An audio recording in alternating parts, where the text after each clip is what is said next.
I heard someone say once, the only God you'll see is the God you see in me. I believe that works both ways. The only devil you'll see is the one you'll see in me. We have a choice of free will. Our choice to do what we perceive as good, or our choice to do what we perceive as bad or evil. Good and evil. When I hear the word evil, I think of religious texts. Are there people that are evil? Are there people that are good? Are there people that are godly? Are there people that act like the devil? Sure there is. And who takes care of all this? It's the God in you and the God in me. There's a place in the Bible that says, I, the Lord, do all these things. I heal, I make whole, I kill, I destroy. I, the Lord, are the law within each one of us. We each have a moral compass. I hear some people say God speaks to them, and I believe God does speak to us. But He doesn't come down out of the heavens like an old man with a white beard. It's just my perception. If you believe in something different, that's fine. But He speaks to me through other people, situations, discomfort in my body, discomfort in my emotions. I'm kind of a hard-headed guy sometimes, and I don't get the message right away. So when I don't listen, He seems to speak to me louder and stronger until I do listen. Now, my perception of God, or my conception of God, is probably quite different from yours. Actually, there are many different perceptions and conceptions of God. Some people don't believe there is a God. Although I searched it on Google and they said like 95% of the people believe in some type of a God. But people get all hung up on that word, God. Well, I remember a time in my life when alcohol was a god, drugs were a god, sports were a god, money was a god. Anything that you focus your attention on and start to rely on and depend on can become a god. So don't get hung up on the word God and think that I'm talking about religion, because I'm not. My perception of God is something I don't understand. Omnipotent energy, a being. I don't believe there's a czar of the heavens, although there could be. Who actually knows? I know many people say, well, I read the Bible and it says this and says that. Okay, is the Bible the inspired word of God? That's possible. I believe the Bible is a very, how would I say it? A great book of wisdom and of the natural laws that control life. I don't take everything in the Bible literally. And I don't believe it's supposed to be perceived in that sense, because the people of those times spoke in parables, analogies. I believe they're speaking metaphysically. And all that means is beyond the physical. So you could say they're speaking spiritually about the mind of man and how it operates in this world we live in. Think about this. 10,000 people die in an earthquake or a tsunami or war today. Does God care? Well, if He cared, He would surely stop that, wouldn't He? He's a loving God. That's something I pondered since I've been a child. Well, God is omnipotent. He could stop that, right? If He is this czar of the heavens. But He doesn't? Well, He surely loves us. My conclusion to that came to be that He really doesn't care, or it doesn't care, or it's irrelevant to the energy or the force or God, whether you live or die today or tomorrow. But what is relevant is what happens inside of you, how that spirit, that God consciousness develops in you until that day comes where you move on to another realm. The part of you that never dies, the I am part of you. Who are you? Now you may say, I'm a technician, I'm a computer programmer, I'm a painter, I'm a construction worker, I'm a CEO. These are all just masks, personalities that you put on. The word personality comes from the Greek word persona, which was a word they used when they were in the theater. They would put on a mask. They would put on persona, personality. All these things that you are, excuse me, all these things that you say you are just personas, or just masks that you wear. A mother, a lawyer, a doctor, a father, a student, a boxer, a wrestler, a brother, a sister. These are all personalities which can be changed. You can change your life, you can change who you are today by changing your consciousness or your personality, or getting rid of the old man, as it says in the Bible, the old consciousness. There are many mansions, and I go there to prepare a place for you. How do you prepare a place? The Father within you, the powerful subconscious mind within you, the God conscious mind that actually runs your life. If you can go in there, and you can with your imagination, and live in the reality you desire to have in your world, until it becomes just like a memory, like something that happened, it will manifest itself in your life, or you will walk into that dimension. Some people believe there are dimensions we walk into, or we step into through our consciousness. Do we create our reality? I don't know. But I can look back over my life and see how my life evolved according to my dominant thought process and what I believed. Your beliefs are congruent with your thinking. And your thinking precedes every action.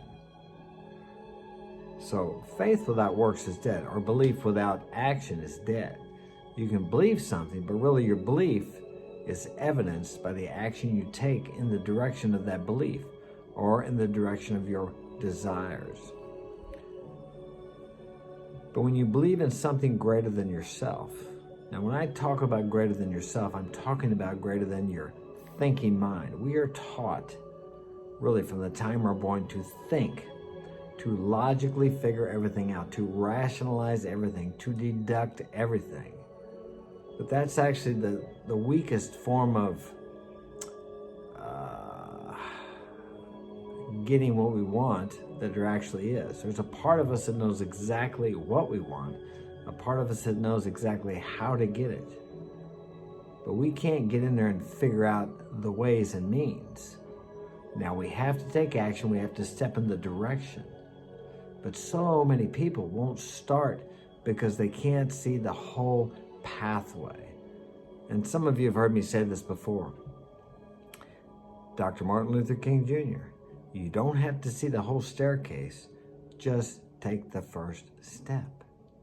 But that requires faith or belief. If you believe in yourself, then you can do anything. But what happens is sometimes when we're pursuing a goal or something very important to us, we come to the end of ourselves, where everything we tried to figure out, everything we logically deducted doesn't work and everything goes wrong. Then what do? If you only believe in yourself, the personality, the Mark, the construction worker, the painting contractor, the restoration guy, the boxer, the player, whatever it happens to be, whatever persona or personality you have today. What happens when you come to the end of that? You have to trust in something beyond that personality self. That part of you that says, 2 and 2 is 4, 10 and 10 is 20. The part of you that tries to figure everything out because you have such a minute, small idea of the factors and the how do I say, the variances in any situation. You can't see the big picture, but part of you can.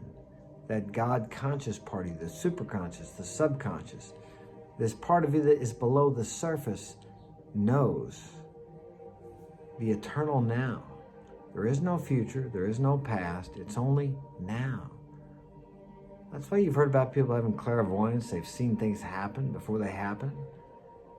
They've seen things in the past that they couldn't have known, because your subconscious is connected to this superconscious, this God, this power, where there is no past or future, only present, only now. And you can tap into that, but you're never going to tap into it thinking about it, trying to get there. You have to allow this power to work through you. And that means being okay with not getting your way, being okay with the day not going as you planned. I plan my day. Rarely does it go as I planned. I like the old saying, man plans and God laughs. But think about this. If in your life you haven't achieved your desires by pushing, by shoving, by planning, by figuring things out, by thinking, then maybe you should just plan your day and do the next right thing and keep your goal in mind throughout the day. Visualize your goal in the morning and in the evening, and in a relaxed way think about it, but not try to force it into existence by the power of your will, thinking about it constantly all the time. You have to press on through difficulties when it looks like you're never going to get there. When it looks like everything that's happening is actually pushing you farther away from your goal. This is where faith, persistence, perseverance comes in. I was in this house 25 years ago. I was being persecuted, falsely accused of many things. I had my kids taken away several times. I ended up losing everything. I lost this house. I had a dream for this house and a family, and I ended up with nothing because I got drugged through the court system. And I was honest, I walked in my integrity, and it seemed like those people that were the opposite of me got their way. And they did at the time. I lost my house, lost everything, almost lost my freedom. Here I am, 24 years later. I'm back in that house. We've been here 12 years. I have 6 beautiful kids, 5 sons. They all work for me. 4 of them work for me. The other ones work sometimes. But it didn't happen overnight. And I could never have foreseen the way my life was going to turn out when I was in the middle of that cesspool, the miry clay. Did I always believe and trust? No, I didn't. I took things into my own hands many times, and that's why it got worse. But it all worked out for good, because I have a wonderful life today. And the hardest part for me is to get up in the morning, and probably for all of us, and just to allow life to flow out. And to keep in mind that there is a God, whatever that means to you, that loves me. And that is, I believe it's a part of me and a part of you. There's a God in everyone. As I said earlier, there's a devil in everyone. We have the choice of free will. Which one am I going to allow to rule today? Now, that doesn't mean you're going to make mistakes and do things you know you probably shouldn't do. But all you do is you get back up and you start over again. And you do better the next time. And you learn from these experiences. That's why I get frustrated about, we're all born sinners. Well, yeah, we are, but not in the context that we're bad. We're not bad. To sin is to miss the mark. It comes from an Anglo-Saxon term in archery, which means when you miss the bullseye, you sinned. You missed the mark. Okay?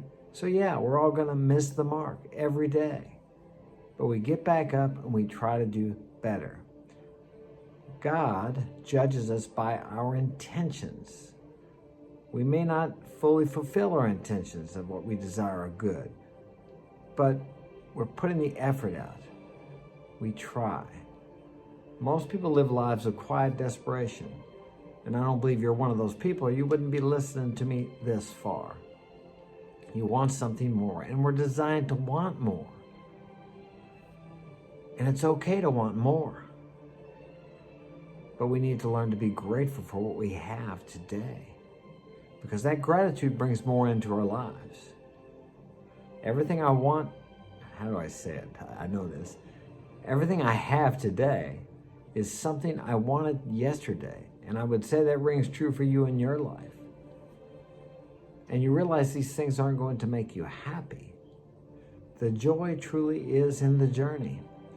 For years I set goals, and I still have goals, but I've learned it's not the achievement of the goal. It's the process. It's the journey. It's the people you meet, the relationships you build, the friends you make. It's the good times. It's the bad times. It's the frightening times. It's the adventure of life. Actually, I got that book on Amazon, The True Adventure of Mark Daniels.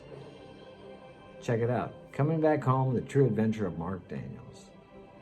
Pick it up. You probably enjoy it. But I'm not here to plug my book. I'm here to plug you, to tell you that you can do great things. Don't compare yourself to the people on social media. They're just showing you the highlights of their life. They've struggled, they've cried, they've been desperate, they've been afraid. They've made mistakes, just like you and I. But you know why they're where they are? They persisted and they kept going. They kept going in the same direction towards the goal they had in view. And they may not have gotten that exact goal, but they got exactly what they wanted, which is something better. Set a goal. Set a lofty goal. Set a goal you cannot think you can achieve on your own. Set one that you know you're going to have to, you know you're going to have to trust in something greater than yourself. But you'll know the first step. And be brave enough, and I know you are, to take that first step. You have a desire within you, just like I do. I have many desires. Some are not too good sometimes. But there's some good in there somewhere. Set that desire and take a step toward it today. And another one tomorrow. It doesn't have to be a big step. Something small. Remember, a journey of 1,000 miles begins with one step. I'm 64 years young. I don't know what that's supposed to be like. I don't feel like that. I don't even know how you're supposed to feel. I don't know. And my life is better than it's ever been. I'm healthier, I'm happier, I'm fulfilled more than I've ever been in my life. And it gets better every day.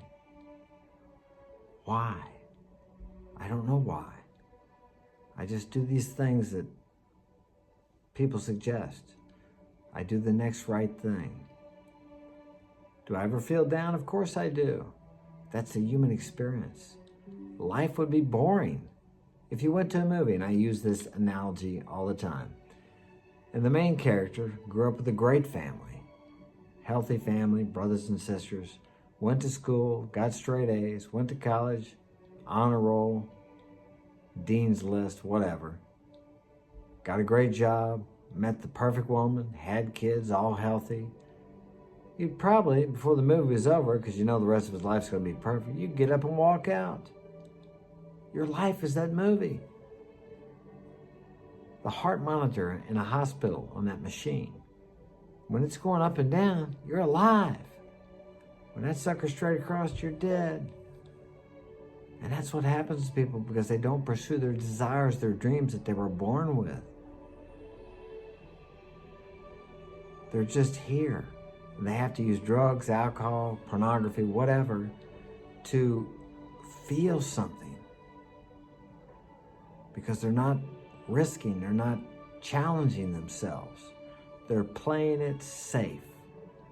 I'm all for safety, but we have so much safety in the West that we're sacrificing our joy and fulfillment of life.